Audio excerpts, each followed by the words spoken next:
சிங்கம்மாள் என்ற பெண் தெய்வமான வரலாறை பற்றி தாங்க பார்க்க போகிறோம். வாங்க வீடியோக்குள்ளே போகலாம். மதுரை மாவட்டம் மேலூருக்கு பக்கத்தில் உள்ள ஒரு ஊரில் குடிசை போட்டு பாண்டியாயி என்ற பெண்மணி பாசிமணிகளை கோர்த்து விற்று வந்தாள். நாடோடி வாழ்க்கை வாழ்ந்தார் அவள். 4 ஆண் பிள்ளைகள் இருந்தார்கள். பெண் பிள்ளை இல்லை. இவர்கள் குடும்பத்தில் பெண் பிள்ளைகள் இருந்தால்தான் மதிப்பார்கள். வேண்டாத தெய்வமும் இல்லை, பண்ணாத பரிகாரமும் இல்லை. கடவுளை வேண்டி அழுத அவளுக்கு ஒரு அழகான பெண் குழந்தை பிறந்தது. அக்குழந்தைக்கு சிங்கம்மா என்ற பெயர் வைத்து வளர்த்து வந்தாள் பாண்டியாயி. சிங்கம்மாவை செல்லமாக வளர்த்தார்கள் அண்ணன்மார்கள்.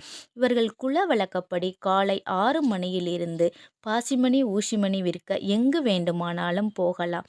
ஆனால் மாலை 6 மணிக்குள் வீடு வந்து சேர்ந்துவிட வேண்டும் என்ற வழக்கம் பெண்களுக்கு இருந்தது.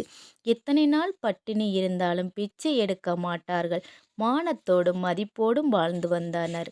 இவர்கள் சமுதாயத்தில் மாப்பிள்ளைதான் பெண்ணுக்கு வரதட்சணை கொடுத்து பெண்ணை திருமணம் செய்ய வேண்டும்.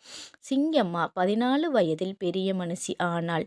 அவள் அழகை பார்த்தவர்கள் அவளை பெண் கேட்டனர். ஆனால் இன்னும் சிறிது காலம் கழித்து நம் பெண்ணை திருமணம் செய்து கொடுப்போம் என்று எண்ணினாள் பாண்டியாயி. பக்கத்து ஊரில் கோவில் திருவிழா கோலாகலமாக கொண்டாடினார்கள்.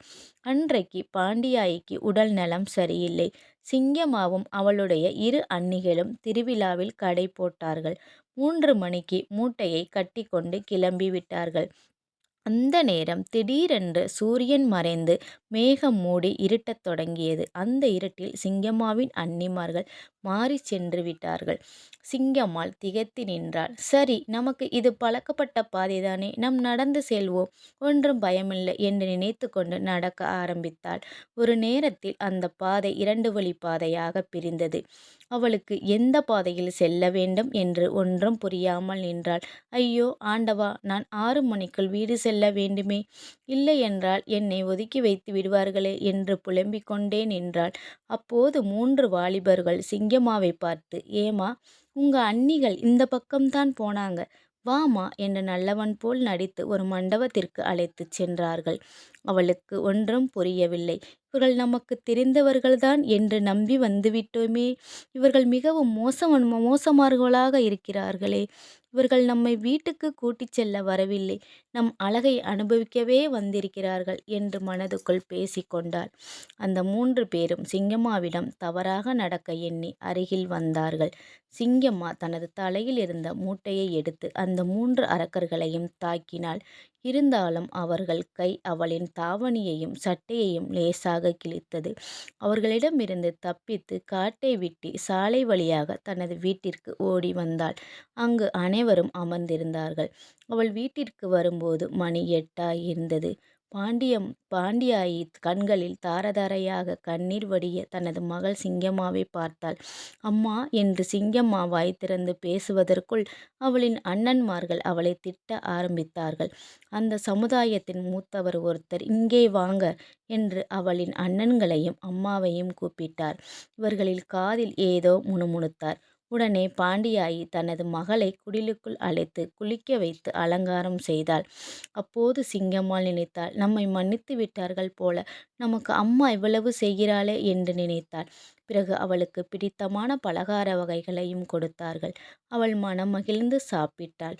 அப்போது சிங்கம்மாள், நான் திரும்பி வந்துவிட்டேன் என்று சந்தோஷத்தில்தான் இப்படி செய்கிறார்கள் என்று அந்த கள்ளங்கபடமற்ற பெண் நினைத்தாள். தாய் மடியில் தலை வைத்து நிம்மதியாய் தூங்கினாள்.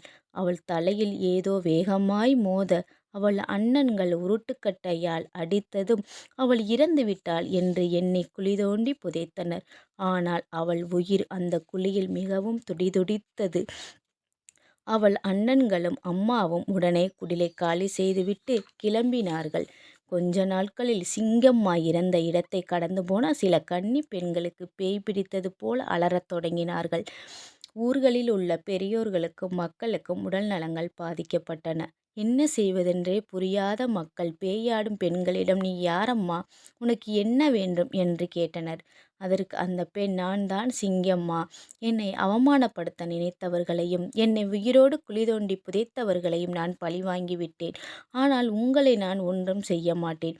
எனக்கு நீங்கள் மஞ்சள், குங்குமம், மல்லிகைப்பூ போன்றவைகளை வைத்து என்னை நீங்கள் தெய்வமாக வழிபடுங்கள். உங்கள் பெண் குழந்தைகளுக்கு காவலாக இருந்து மற்றும் உங்களது குடும்பங்களையும் நான் காத்து வருகின்றேன் என்று கூறினாள் சிங்கம்மா. பிறகு அதன்படியே மக்களும் செய்தனர். அந்த பெண்ணை விட்டு திங்கட்கிழமை அந்த ஆத்மா விலகி புனிதமான தெய்வமாய் சிங்கம்மாள் மாறினாள். அந்த கோவில் மதுரை மேலூருக்கு பக்கத்தில் மில்கேட் என்ற இடத்தில் அமைந்துள்ளது.